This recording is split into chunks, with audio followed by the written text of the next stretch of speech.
Hi friends, welcome back to my channel.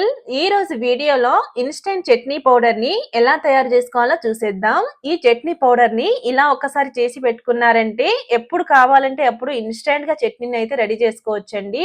Idli, dosa అలా ఏ tiffin లోకైనా చాలా బాగుంటుంది. అలాగే ఈ చట్నీ పౌడర్ ని నెల రోజుల పైనే నిల్వ చేసుకోవచ్చండి. వర్కింగ్ ఉమెన్స్ కి, బ్యాచులర్స్ కి, అలాగే ఇంట్లో ఉండే ఆడవాళ్ళకి కూడా ఈ చట్నీ ప్రీమిక్స్ పౌడర్ చాలా బాగా యూజ్ అవుతుంది.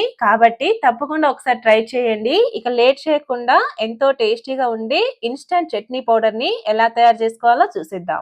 ముందుగా ఈ చట్నీ పౌడర్ చేయడం కోసమని స్టవ్ పైన పాన్ ని పెట్టి అందులోకి 1 కప్పు వరకు పల్లీలను అయితే వేసుకోండి.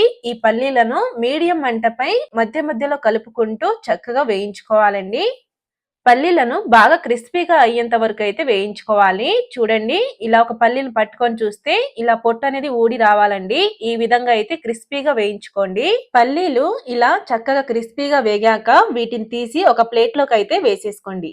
తర్వాత అదే పాన్ లోకి 1 కప్పు వరకు పుట్నాల పప్పును అయితే వేసుకోండి. తినే శనగపప్పు ఉంటది కదా, అదే పప్పు అండి. ఈ పుట్నాల పప్పును కూడా మీడియం మంటపై ఒక 30 సెకండ్స్ పాటు అయితే లైట్ గా వేయించుకోండి.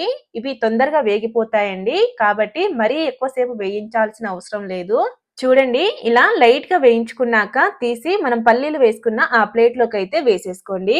పుట్నాలను చక్కగా వేయించుకున్న తర్వాత ఇందులోకి కొద్దిగా ఆయిల్ అయితే వేసుకోండి. అదే పాన్ లోకి ఆయిల్ కొంచెం వేడయ్యాక ఇందులోకి 14 నుంచి 15 వరకు ఎండుమిరపకాయలు అయితే వేసుకోండి. ఈ ఎండుమిరపకాయల్ని సన్నని మంటపై మాడకుండా అయితే వేయించుకోండి.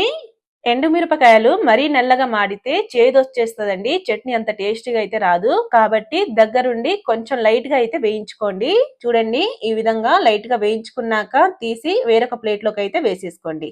మిరపకాయన్ని చక్కగా వేయించి తీసేశాక అదే పాన్ లోకి 1 కప్పు వరకు కరివేపాకు ఆకులను అయితే వేసుకోండి. అలాగే వీటిని వేయించడానికి కొద్దిగా ఆయిల్ ని వేసి కరివేపాకు బాగా క్రిస్పీగా వేగే వరకు అయితే వేయించుకోండి. చూడండి, ఇలా కరివేపాకుని ఇలా పట్టుకొని చూస్తే ఈ విధంగా బాగా పొడి పొడిగా అయితే అవ్వాలండి. ఇలా కరివేపాకుల్ని చక్కగా క్రిస్పీగా వేయించుకున్నాక తీసి ఒక ప్లేట్ లోకి అయితే వేసేసుకోండి. తర్వాత అదే పాన్ లోకి 1 టీ స్పూన్ వరకు జీలకర్రను వేసి వేయించుకోండి.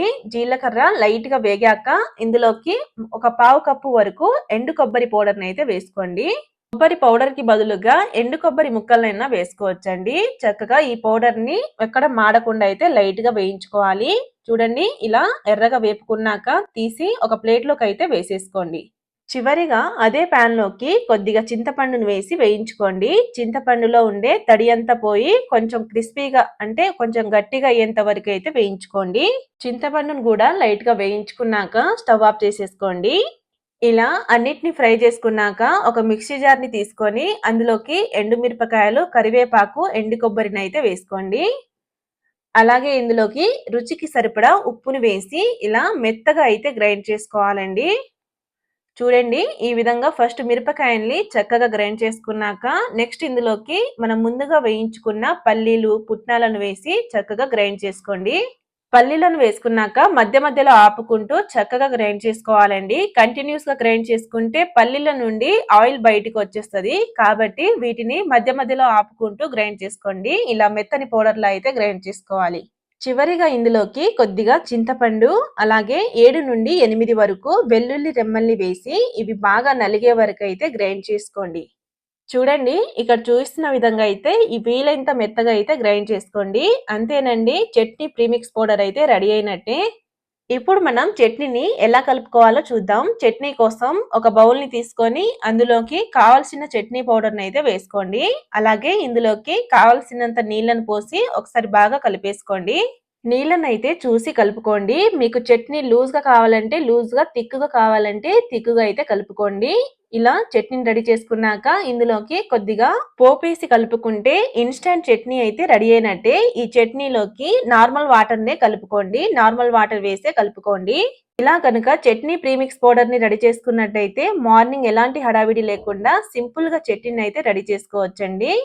ఈ చట్నీ ప్రీమిక్స్ పౌడర్ ఇడ్లీ, దోశ అలా ఏ టిఫిన్ లోకైనా చాలా బాగుంటుందండి. తప్పకుండా ట్రై చేయండి. నచ్చితే లైక్ చేయండి, అలాగే సబ్స్క్రైబ్ చేసుకోండి. Thank you.